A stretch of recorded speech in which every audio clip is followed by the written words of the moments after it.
Welcome back to Inside Politics. Our guest today is Democrat Larry Woods, political analyst for that side of the aisle, and also Scottie Hughes, who's also a political commentator and strategist. Scottie, the GOP House leaders, if they take over and control the House, have said one of their priorities is to impeach President Biden, maybe even impeach the Vice President as well. On what grounds? Well, it's not even about the grounds. And we saw that during the Trump administration, the grounds that they tried to impeach him on. This is all about partisan politics that, while it sounds great on the campaign trail, it gets your crowd fired up, it's not good in D.C. right now. People do not have the stomach for that. Not when their day-to-day lives are being so affected by bad policies in Washington, D.C. You impeach my guy, I'll impeach your guy. That's literally a tit-for-tat right now, unfortunately, in politics we're doing. It makes for sensationalized. It makes for a great Broadway theater show, which they think people want to watch. The problem is they don't. And so even when we look at what's going on with the January 6th, I'm one of those that say, you know what?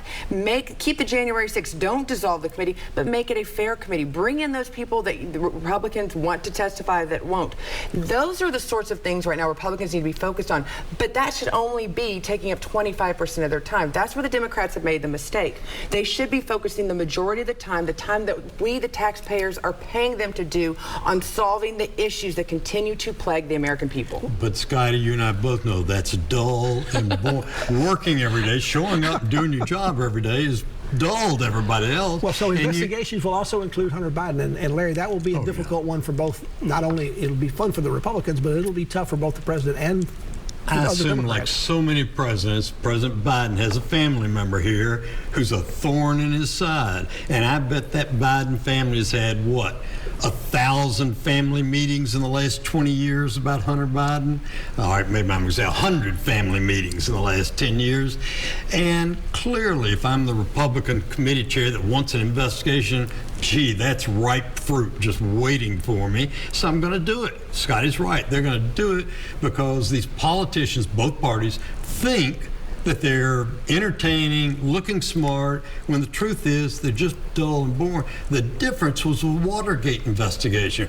Watergate attracted millions and tens of millions of us because it was a mystery in the beginning. I mean, we all know every wrinkle of it now, but if you go back to when it started, it was a mystery. We were all sort of saying, what happened here and who did it and who was responsible and who was at fault? None of these investigations are about that. They're what Scottie described, my turn to get even or to get publicity. Well, Scottie, this thing on January 6th is not just ending the committee, but Republicans are talking about investigating the investigators. Is that just going to be a big political tune-out for people? Well, it's something, if Republicans truly want vindication on January 6th, if they truly want, if they feel like that they have definitely been, this has been a witch hunt, their continued complaints about it, then fine, here is your opportunity. Put it all out in the open. Show it what it should be, how it should have been handled. But if you don't, then it shows that your intentions are more about giving fodder to the political pundits than actually trying to restore integrity into our election process and encourage people. But to Larry's point on this, I want to go back to it. The Hunter Biden thing is not going to make a single Democrat change their vote to vote Republican based on what Hunter Biden did. Same thing with Dobbs. Dobbs has not taken a single Republican and make them vote Democrat. What it's all about is engagement and motivation. It's motivating your own base to go to the polls and make a change. That's where the Hunter Biden thing comes into play right now. It's not going to change a single vote for the Democratic Party based on, if it has not yet. Larry, let's talk about midterm elections are almost always referendums on one of the parties in power, particularly the one in the White House. In this particular case, as much as President Biden wishes it wasn't, this is going to be a referendum on him, and it's not necessarily going to be a very good one for him. That's correct. Historically, we all know that the president's party usually loses ground in the midterm elections, and the reason's what you just described. People are sort of tired of, has the president really done anything? Has he made any changes, etc.? And usually the answer is, maybe not, and besides, the general public, I like it when there's frozen both sides. Neither side can get anything radical done, so therefore the incumbent president's party doesn't do well. Now, the almost an exception is the U.S. Senate. In 4 of the last 7 midterms, the president's party has either stayed even in the Senate or gained a seat or two.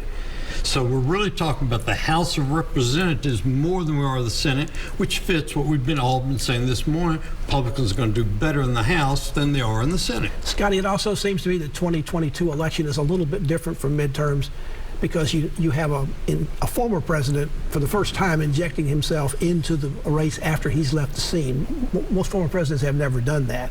So this is also in some ways, particularly in some of these Senate seats, a referendum on Donald Trump. To a certain extent, yes, because that's what we're dealing with, the ones that got their endorsement from Donald Trump and the ones that didn't. But this all goes back to the righting of a wrong, this injustice that Trump continues to say that he was given in this last election cycle.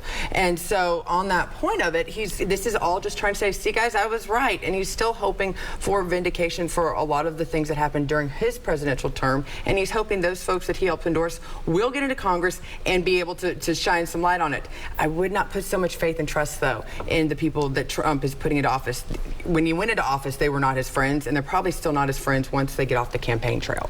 To both of you, when this is all said and done, looking towards 2024, will Donald Trump and Joe Biden remain the leading candidates for their party's nomination in 2 years? For the next couple of months, yes. I mean, Trump's got to worry about the governor of Florida, DeSantis. He wants to run, and the polling numbers, I mean, I'm always scared of far-off polling numbers, but say that DeSantis has really got a chance to beat Trump for the nomination. I'm not sure how strong a chance. So for the next couple of months, next 6 months maybe, it's still going to be Biden and Trump every day, speculated about on the social media. But then both Republicans and Democrats are going to get serious about thinking about running in 2024, and you're going to see, I feel sorry for Kamala Harris. She can't publicly do anything. She's stuck. But all the Republican wannabe presidents are going to be giving speeches in Iowa. Scottie, what do you think? I think it's very interesting when you look at what's going on right now, what January 6th committee, this ongoing, basically every week there's a new headline going after Donald Trump. What the Democrats don't realize is there is a large stomach that does not want Trump within the Republican Party to be the nominee. So when you're continuing to assault him with cases, the end goal obviously is to have Trump in some sort of handcuffs being led up the courtroom stairs. That picture is what every Democrat is literally frothing over. When that happens, they're basically doing the work of those Republicans that don't want to look at Trump and say, don't run for us. Absolutely. We want DeSantis. We think he's got the same heart and soul that you have, but just a better tongue than you do when he speaks. Political analyst Scottie Hughes and Larry Woods are our guests here on Inside Politics, talking about the November 8th midterm elections, not far away, a little over a week now. Back to continue our conversation after this break.